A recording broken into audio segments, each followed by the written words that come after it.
Message du 12 décembre 2004.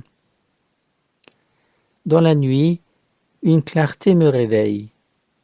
La dame arrive, précédée de 3 étoiles lumineuses qui voltigent entre elles, puis se fondent pour faire apparaître une grande lumière, un grand soleil d'où elle émerge. Oh, si vous pouviez la contempler!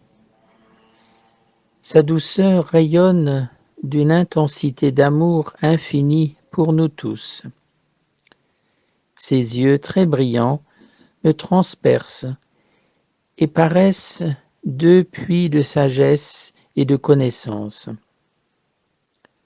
En un seul instant, j'ai eu le sentiment que tout du temps et de l'histoire soit fixé dans son regard.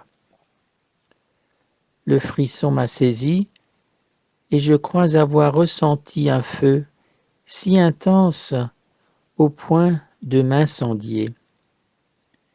Puis une sensation de paix intérieure et de ferme harmonie. La Vierge Marie parle. Ma fille, aujourd'hui, chante avec moi l'Alléluia à Dieu pour ta vie. Je te parlerai du dernier secret. Tu ne diras rien de ce que tu entendras jusqu'au moment que je t'indiquerai. En octobre, mes visites cesseront en public, déjà prolongées par permission divine. Je viendrai encore et tu auras la visite de mon fils. Ne crains pas, il te laissera la douleur de ses plaies aussi longtemps que tu seras forte pour les supporter. Une fois, tu as demandé que des dons particuliers soient rendus inconnus aux hommes pour ne pas être entravé dans l'accomplissement de ton offrande, et tu as été exaucé.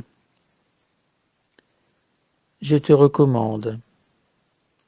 Là, la Sainte Vierge demande d'omettre ce qu'elle dicte à Déborah.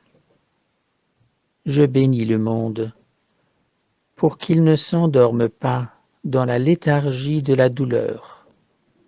À bientôt. J'ai reçu un message secret.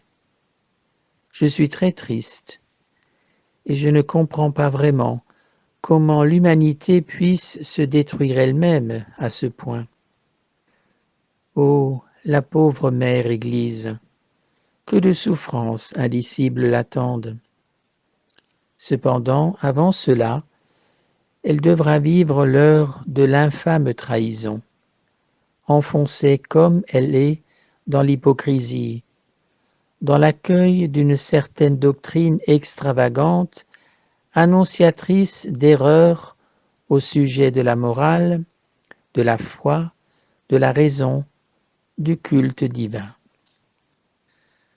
Nous verrons se dresser au cœur de la chrétienté le monstre du mensonge qui évoque de nouveau l'antique ruse que Satan a fait avaler à Adam et Ève.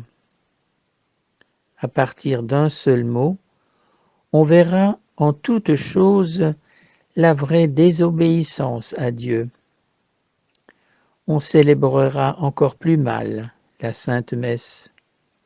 Pire, on profanera toujours plus le corps immaculé du Christ, notre époux aimé.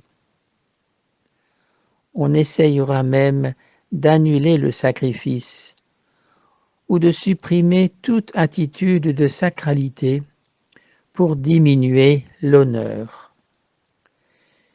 J'ai vu des choses étranges.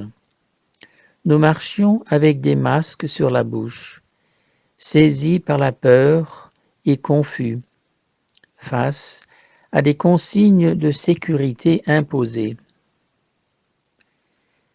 J'ai vu des âmes souffrir, des gens devenus fous sous des proclamations juridiques malhonnêtes qui affameront le peuple.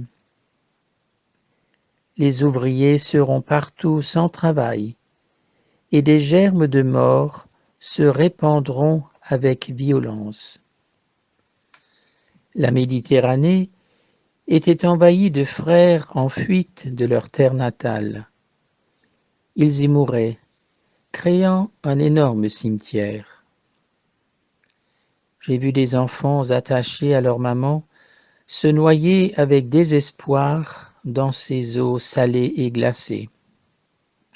Mais je ne peux écrire ici le contenu du message, car il s'étend sur plusieurs années. Et le Seigneur a des plans de miséricorde pour ceux qui changent et refuseront le poison.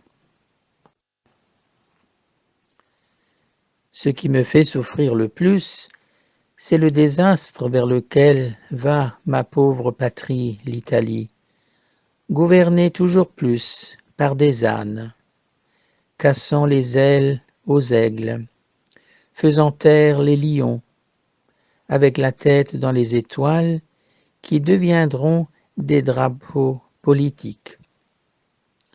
J'espère seulement qu'une partie de ce que j'entends ne puisse arriver, sans quoi ce sera le règne de la folie.